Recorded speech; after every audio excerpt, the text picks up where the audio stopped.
Alright guys, first up is going to be our boy Congo over here. Let me set everything up so we can record. You ready for your bath? Okay, so first things first, we're going to go ahead and get ourselves some vinegar. Congo's going to get a vinegar and water bath.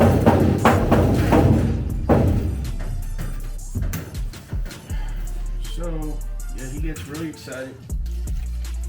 If you notice, I'm using white vinegar. For some reason, my store doesn't have apple cider. If you don't have apple cider, you can always use white vinegar. Not wrong with that. So what we're going to do is we're going to go ahead and open up the water and get this boy started. Nice and warm. All right. Nice little rinse.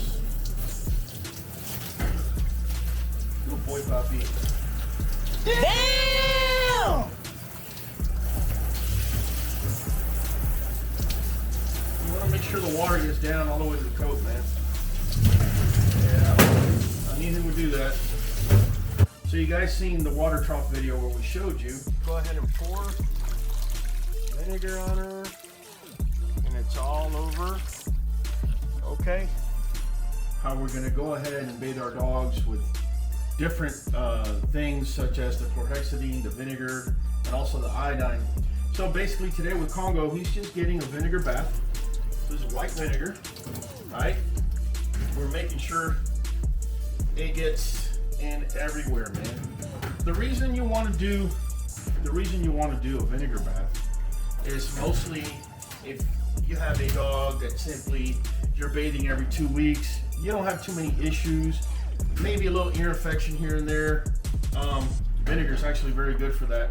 And for anything going on as far as like anything fungal, vinegar is gonna pretty much take care of it, right?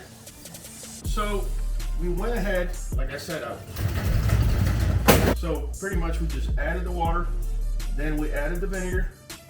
He's pretty much done. I let him air dry and just let him be.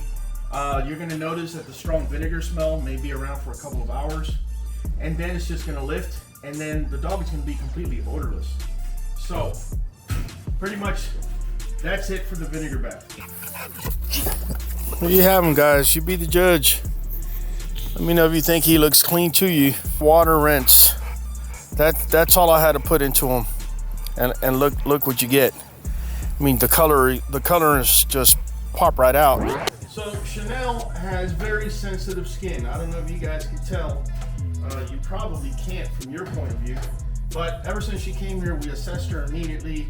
Her elbows are pretty bare, and her skin just seems to be a little bit brittle. So I decided to go ahead and use the New Vet Oatmeal Conditioning All Breed Pet Shampoo. It says it relieves dry, itchy skin, hypoallergenic formula, detergent, and soap free. All right, so this is basically what we're going to be putting on her. But subsequently, since we know that her skin is so sensitive, we are going to be using the New Vet Oatmeal Conditioning All Breed Pet Spray. All right, again, it soothes dry, itchy skin, helps restore natural moisture to the skin, and it's hypoallergenic. This is it right here. And all you got to do afterwards is just simply spray it on. But for all intents and purposes, right now, we're just going to go ahead and use the shampoo on her. I like the way it smells. It's not overbearing. In fact, it's pretty light. And it doesn't have any detergent or shampoo, so I know it's going to help quite a bit with the sensitivity. In addition, it has oatmeal, and that's very key. Oatmeal helps against itchy skin. It also helps soothe, and that's essentially what we're looking to do here today. Now, Chanel's been away from us for, I want to say, about a good year. So I don't know what her reaction is going to be. I can see her already. Hold on, baby. There you go. I can see her already feeling a little uneasy. Nothing spectacular, but just, yeah, you can, no, move over. Move over. You can tell she just doesn't like the idea of, of where she's at and what's happening as far as her getting wet right now. Some people may be asking, like, how do you settle them down? And you got to realize dogs feed off of your energy. Giving her a good dose. Okay, that sucked. I got to go and pour some more now.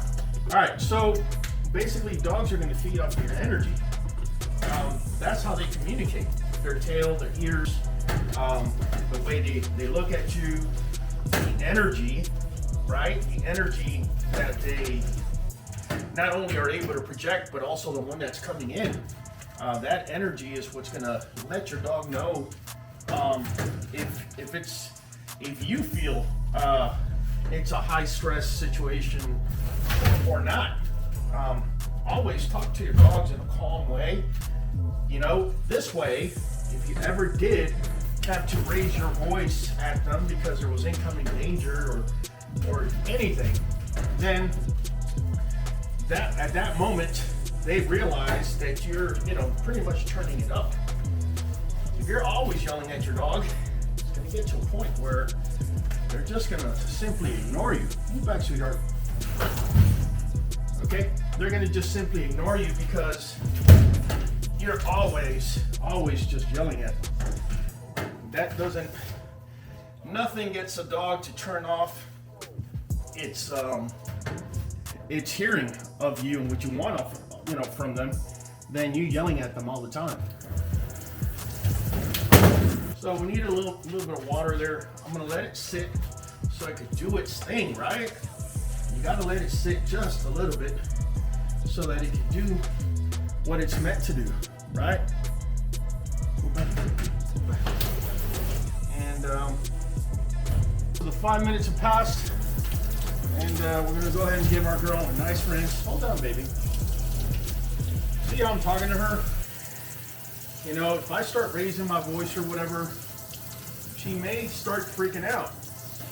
And then, you know how that goes. Especially when you got them in a bathing area like this. You got the dog jumping around, water flying everywhere. It's not a good idea to do it that way, guys. So yeah.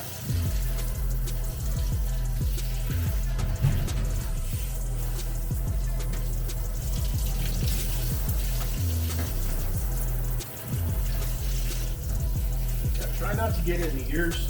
Like I said, if you get them used to a sponge going into their ears or a paper towel with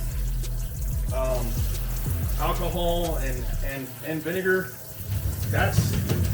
you're going to see that dogs are actually going to behave a lot better for you whenever you bring them into the bathing area.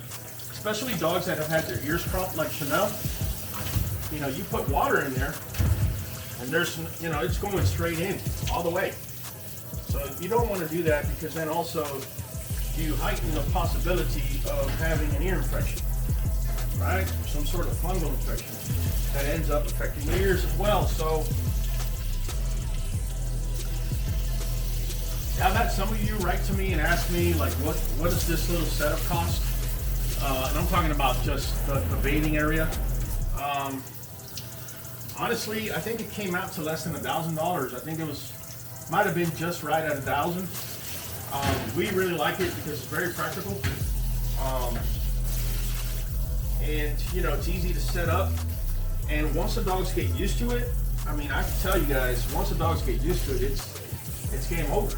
It's game over. They enjoy it. They like it. Whenever they come in, they know what to expect. It's very easy to maintain and keep clean. As you can tell, it's stainless steel. Everything's stainless steel. And just like that, our girl Chanel has had her bath. Isn't that right, baby? Now for her face, here you go. I was talking to you guys earlier about the sponging, right? So buy yourself these cheap sponges. Actually, I'm able to. I believe they're $5 for 3 at my Tractor Supply. And you see how much easier it is to clean a dog's face if that's the route you needed to go.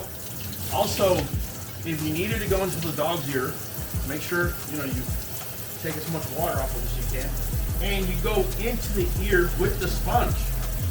The dog is gonna love you for this, because the last thing they want, you might have to get yourself a smaller sponge.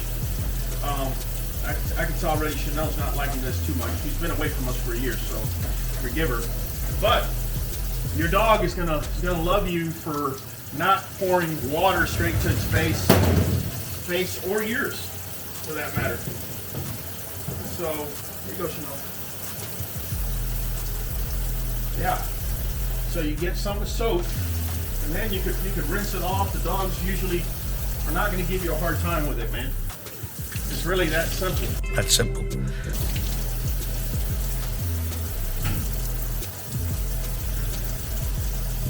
I wanted to get out here to sunlight so you can see how her colors just, yeah, look at that.